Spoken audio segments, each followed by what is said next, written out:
By the time Chloe Bennett reaches the platform, she's already shaking. Not from fear, from pain. Every step feels like metal grinding into bone, and tonight her braces are heavier, wrong somehow, dragging at her legs like they belong to someone else. The station is all wet concrete, fluorescent glare, and people who don't look twice. She keeps moving because stopping means collapsing. The train screams in, doors snapping open, and the crowd surges. Someone slams a shoulder into her. Someone sighs at her pace. She gets inside just as the doors hiss shut behind her like a sealed chamber. Only one seat is free. Beside a broad-shouldered man with old burn scars running up his neck and a massive black dog at his boots. Chloe hesitates. The dog lifts his head, not curious, alert. His eyes go straight to her braces, then past her into the aisle. A beat later, he shifts aside with eerie precision, making room. She sits. The man says nothing. His hands are scarred too, motionless on his knees, too steady for a tired commuter. Chloe stares ahead, trying to control her breathing. The carriage stinks of damp coats and hot metal. Then the dog rises, presses his head lightly against her knee brace, and goes rigid. A complaint snaps from somewhere down the row. The man answers with one quiet word. The dog freezes, but the warning in him doesn't. Chloe follows his gaze to the darkened window. Reflections slide across the glass. A man 3 rows back pretends to scroll on his phone, but the camera is angled at her.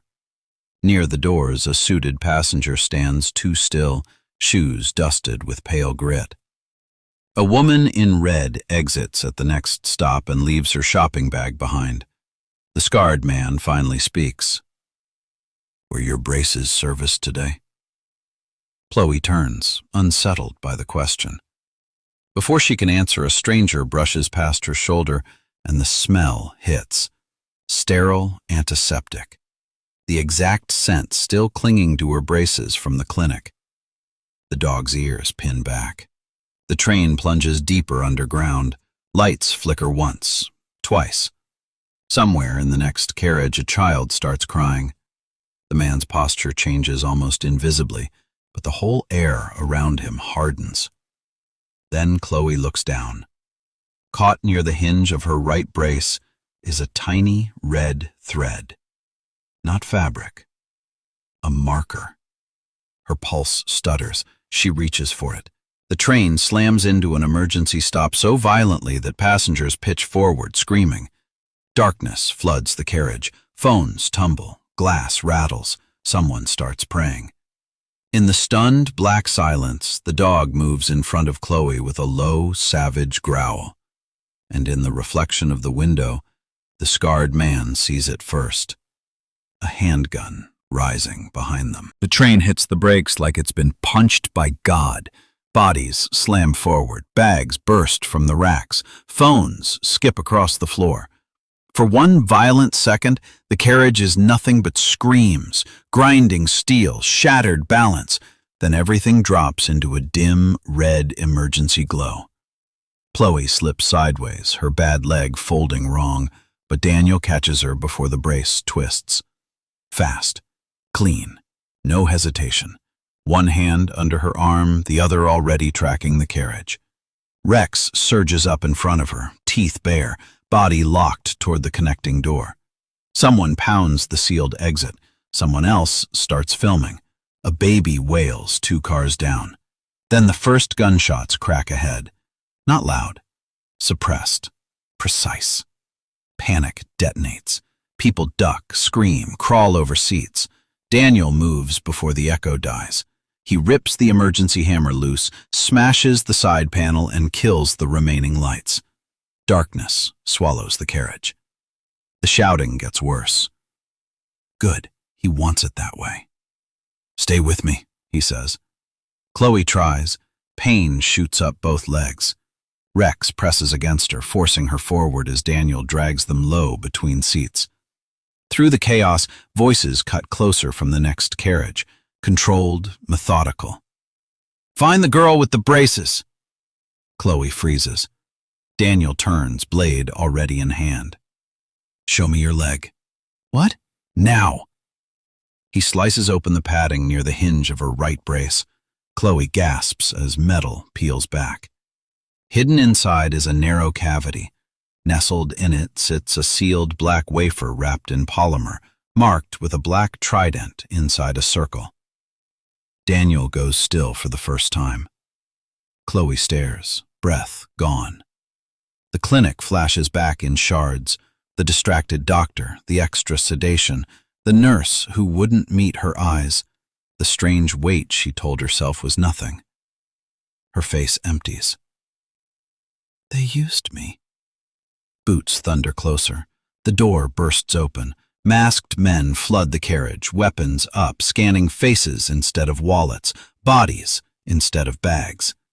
One of them spots Daniel and stumbles for half a beat. "Carter!" Recognition. Fear. Daniel moves first.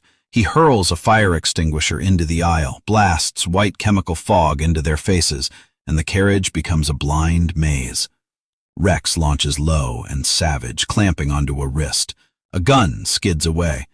Daniel strips another attacker hard into a pole, elbow, throat, disarm, brutal, exact, finished in seconds.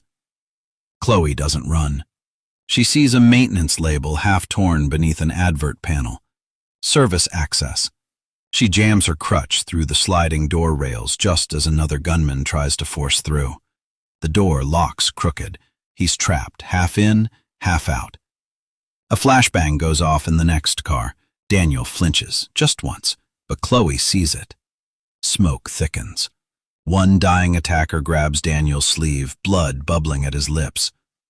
"The asset and the archive." Not just the data. Chloe. Then the PA crackles alive. Calm. Official. Too calm. "Passengers, remain where you are. Police are en route." Daniel's face hardens. That's not police. Footsteps close from both ends of the tunnel.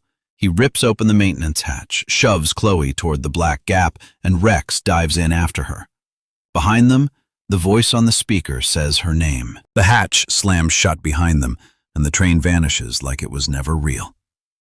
Ahead is only tunnel. Wet concrete, rusted pipes, amber service lights blinking through steam like dying eyes. Daniel moves first. "Keep up." Chloe nearly laughs at that. Every step tears through her legs. The altered brace grinds wrong, carving her skin raw, warm blood soaking into the padding. Daniel sees her falter and reaches for her arm. She jerks away. "I'm moving," she says. He studies her once, then nods. No argument. Rex limps ahead, silent despite the blood darkening his flank. They push deeper into the maintenance corridor. Water drips from the ceiling. Somewhere above them the city rumbles, distant and uncaring. Daniel checks a stained junction map bolted to the wall, then kills his flashlight and listens. Boots echo somewhere behind. Another sound answers from farther ahead. They're being funneled. Chloe forces her mind to work through the pain. The clinic, the doctor, blue cufflink shaped like an anchor, a crate in the hallway stamped with a defense contractor logo. Two men whispering outside her room about delivery windows and channel integrity. Daniel's head snaps toward her. "Say that again?" She does, fast, every detail. His face hardens. "This isn't black market data. It's operational. Research, routing, names. If it leaks, people die. If it disappears, someone powerful stays buried." A service light ahead clicks off, then the next one, then the next. Darkness starts walking toward them section by section. Daniel swears under his breath. The stop wasn't the ambush, it was the handoff. A metal door slams somewhere in the tunnel. Another answers. Remote seals. Controlled space, controlled hunt. Rex stumbles. Chloe sees it before Daniel does. The The dog tries to mask the limp, still placing himself between her and the dark, but blood is running freely down one hind leg. She drops beside him in filthy runoff water, tears a strip from her sleeve and binds the wound with shaking hands. Rex holds still, eyes locked on her face. Daniel watches. Something shifts in him. No pity now. Respect. They reach a maintenance terminal half buried under dust. Daniel slots the wafer in. A cluster of encrypted folders flashes on screen. One label stops Chloe cold. Bennett. Her father's name. Her breath catches. No. Daniel turns. She's already there, already connecting it. Her father in naval logistics. His death ruled an industrial accident. The closed casket, the sealed records. This was never random. She was chosen. The speakers crackle overhead. Her doctor's voice rolls through the tunnel, warm as poison. Chloe, I'm sorry for the distress, but you mustn't trust Daniel Carter. He leaves bodies behind. That's what he does. Chloe looks at Daniel. He doesn't defend himself. That silence hits harder than the voice. Then safeties click from both ends of the corridor. Flashlights cut through the dark. Armed men close in, driving them toward an abandoned platform choked with rusted tools and a derailed maintenance tram. Daniel checks his magazine. 2 rounds. Rex bares blood-slicked teeth. Chloe rips the exposed metal rod from her damaged brace and grips it like a knife. At the far end of the platform, a figure steps out of the dark and waits for them. The platform feels like a grave with electricity in its bones. Broken lamps twitch overhead. Water taps into black puddles. Rusted rails vanish into side tunnels like veins. Daniel sees the whole kill zone in one sweep. The catwalk, the blind corner, the dead power cabinet, the locked gate behind them. Then the men come in, disciplined, fast, guns high, but not calm anymore. They expected a crippled courier. Instead, they got Daniel Carter, a bleeding war dog, and a woman who has stopped being afraid of breaking. End it clean, a voice says from the dark. The doctor steps forward first, coat spotless even down here. Beside him comes an older man in a tailored overcoat, silver-haired, composed, the kind of face once trusted on medals and memorials. Daniel goes still. You, he says. Recognition lands like a blade. Not random, not rogue. Betrayal with rank. The doctor's gaze flicks to Chloe's braces. You were ideal. Pain makes people invisible. No one searches the damaged things. That does it. Something in Chloe hardens shut. Daniel fires first. One shot, lamp out. Darkness drops across half the platform. Echoes explode off concrete. Men turn the wrong way. Daniel moves through the confusion like memory come alive, low, brutal, exact. Rex launches at the nearest gunman, slamming him into the catwalk rail. Metal shrieks, sparks burst. Both crash into a junction box and blue fire spits across the wall. Chloe drops behind the power cabinet and rips open the left brace with bloody fingers. There it is, a tiny glass ampule nested beside the cavity. Failsafe. One wrong recovery and the archive burns itself to sludge. She laughs once, sharp and disbelieving. For the first time, she has something they don't. Gunfire chews the cabinet edge. Daniel collides with the silver-haired officer in the dark, fists and elbows and old hatred. It's not elegant. It's savage. The older man hisses the truth through his teeth. Daniel's failed mission, the dead civilians, the buried witnesses, all arranged, all useful. The doctor closes on Chloe. Give it to me. She tears a locking rod free from her brace and jams it into the gate controls. The surge hits instantly. White light floods the hub. Men scream. Optics die. The gate detonates in sparks. In that blinding second, Chloe slots the wafer into an emergency uplink, splits the archive, sends one encrypted shard into a hidden address tagged in her father's file, then crushes the remaining core under her brace heel. Chemical smoke hisses up. "No!" The doctor lunges.